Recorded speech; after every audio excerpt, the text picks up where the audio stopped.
Imagine a single road. One road that connects the entire world's economy. Billions of dollars worth of goods moving through it every single day. Electronics from China, oil from the Middle East, food for half the planet. Now imagine two of your neighbors have the legal right to close that road whenever they want. That is the reality Singapore lives with every single day. This tiny island nation, smaller than the city of Los Angeles, is one of the richest countries on earth. But underneath all that wealth, all that confidence, all those gleaming skyscrapers, there is a deep, quiet fear. And that fear has a name: the Strait of Malacca. Let's start with the basics. The Strait of Malacca is a narrow channel of water about 550 miles long, sitting between the Malay Peninsula on one side and the Indonesian island of Sumatra on the other. At its narrowest point, it is less than 2 miles wide. 2 miles, that's it. And through that tiny gap, roughly 90,000 ships pass every single year. That is about 25% of all global trade. 1/4 of everything the world buys and sells travels through this one bottleneck. We are talking about oil from Saudi Arabia heading to Japan, South Korea and China. Manufactured goods leaving Chinese factories bound for Europe. Raw materials flowing from Africa to Asia. If this strait closes, even for a few weeks, fuel prices spike globally, supply chains collapse, factories shut down, economies go into free fall. And sitting right at the eastern exit of this strait, right where ships funnel out into the South China Sea, is Singapore. Singapore's entire economy is built around this location. Its port is consistently ranked as one of the 2 busiest ports in the world. Its refineries process crude oil from tankers passing through. Its financial sector exists because global trade passes through its backyard. Strip away the Strait of Malacca and Singapore's reason for existing, at least economically, largely disappears. Now here's where it gets uncomfortable. Singapore does not own the Strait of Malacca. It never did. The strait is legally shared between 3 countries: Malaysia, Indonesia and Singapore. But Malaysia and Indonesia aren't just neighboring states. They are the 2 countries whose land forms the physical walls of the strait. Their coastlines, their islands, their territorial waters define this channel. And that gives them power, enormous power. Power that Singapore can never fully neutralize. To understand why Singapore is so worried, you need to understand the history, because this fear didn't come from nowhere. Singapore was once part of Malaysia. When it was kicked out, yes, literally expelled in 1965. I've made a whole video on it, by the way.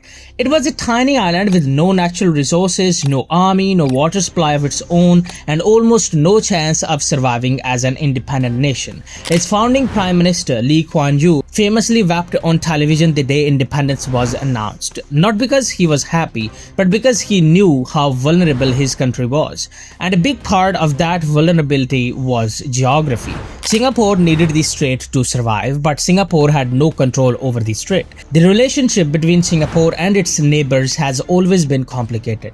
Malaysia and Singapore have had disputes over water, land, airspace, and maritime boundaries. Indonesia and Singapore have had tensions over sand mining, military exercises, and territorial limits. These are not hostile relationships today, but they are not unconditional friendships either. But Malaysia and Indonesia are significantly larger, more populous, and militarily stronger than Singapore. Malaysia has about 33 million people. Indonesia has over 270 million, the 4th largest population on earth. Singapore has fewer than 6 million. It is, by almost every traditional measure of power, the weakest of the 3. And yet, Singapore is richer, far richer. Singapore's GDP per capita is around $65,000 US. Malaysia's is around $12,000. Indonesia's is around $4,500. This wealth gap creates a different kind of tension, the kind where smaller, wealthier nations living next to larger, poorer ones have to be very careful about how they project power and how they protect what they have. Now you might be thinking, okay, but would Malaysia or Indonesia actually close this strait?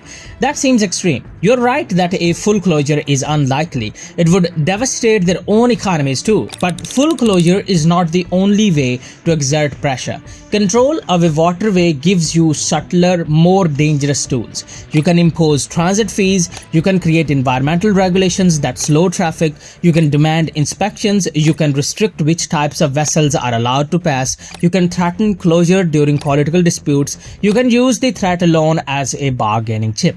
In the 1970s, Indonesia and Malaysia actually tried to declare the strait their own internal waterway, a move that would have given them full legal authority to regulate it however they chose. It was a direct threat to Singapore's existence. The international community pushed back, and the 1982 United Nations Convention on the Law of the Sea, UNCLOS, established rules for passage through international straits. But rules on paper only hold as long as the political will to enforce them exists. Singapore knows this. So Singapore does not rely on international law alone. It spends massively on defense, about 3% of GDP every year, one of the highest rates in Southeast Asia. It maintains a sophisticated air force, a capable navy, and a large standing army for a nation its size. It has compulsory military service. It stores military equipment in foreign countries in case it ever needs to evacuate or fight back. It has defense partnerships with the United States, Australia, and others precisely so it is never diplomatically isolated. This is not paranoia. This is a small nation that has studied history and decided it will never be helpless. Singapore's other great fear is that the strait becomes less relevant and Singapore becomes less relevant with it. There are other alternative routes around the Malay Peninsula and through Indonesian waters. The Lombok Strait, deeper and wider, runs between the Indonesian islands of Bali and Lombok. The Sunda Strait runs between Java and Sumatra. Larger vessels, especially the biggest supertankers, sometimes prefer these routes already because the Malacca Strait is too shallow for them when fully loaded. If shipping traffic shifts to these alternative routes in large volumes, the trade that flows through Singapore's port could shrink. Indonesia, through whose waters these alternatives run, would gain leverage, and Singapore would lose the geographic advantage that has defined it for centuries. This is one reason Singapore invests so heavily in making its port the most efficient, the most technologically advanced, and the most commercially attractive in the region. It cannot rely on geography alone. It has to be so good at what it does that no one wants to route around it. It's also why Singapore works very hard to maintain good relationships with both Malaysia and Indonesia, even when those relationships are tense. Singapore knows it cannot afford enemies on its doorstep. And then there is China. China is the single largest user of the Strait of Malacca. A huge portion of China's oil imports and exports travel through this route. China calls this its Malacca dilemma, the fact that a potential enemy could theoretically choke China's economy by blockading this one narrow strait. To reduce that vulnerability, China has been building alternative infrastructure, ports in Pakistan, pipelines through Myanmar, investments across Southeast Asia, all designed to create routes that don't go through Malacca. If those projects succeed, Chinese shipping traffic through the strait could fall, and less traffic through the strait means less business for Singapore. At the same time, China's military expansion in the South China Sea, just north of Singapore, raises the question of who really controls the approaches to the strait in the long run. The United States has traditionally served as the naval guarantor of freedom of navigation in this region. But if American influence in Asia declines and China's grows, the entire security architecture that Singapore depends on could shift. Singapore has handled this brilliantly so far, maintaining good relations with both Washington and Beijing, refusing to take sides, positioning itself as a neutral hub for diplomacy and business. But it is a balancing act, and balancing acts have a way of becoming harder as the tensions on both sides grow. Here's the thing about Singapore that most people miss when they look at that skyline and those wealth statistics. This is a country that has never been able to fully relax.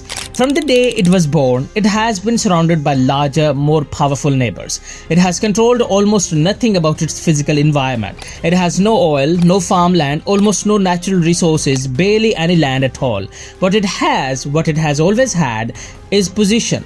A location at one of the most important crossroads on earth. But position is only power if the waterway beneath you stays open, stays free, and keeps flowing. Malaysia and Indonesia do not need to act aggressively towards Singapore for Singapore to feel this fear. They just need to exist, large, sovereign, and sitting on either side of the water that keeps Singapore alive. The potential for leverage is always there, even when no one is using it. That is what keeps Singapore sharp. That is what drives its defense spending, its diplomacy, its obsessive focus on efficiency and relevance. A small nation that knows better than almost anyone that geography is not destiny, but it is always a threat. Now, if you want to know why and how Malaysia kicked Singapore out, then you can watch this video showing up on your screen. Thanks for watching, mate, and a bundle of thanks for hitting the subscribe button. Bye.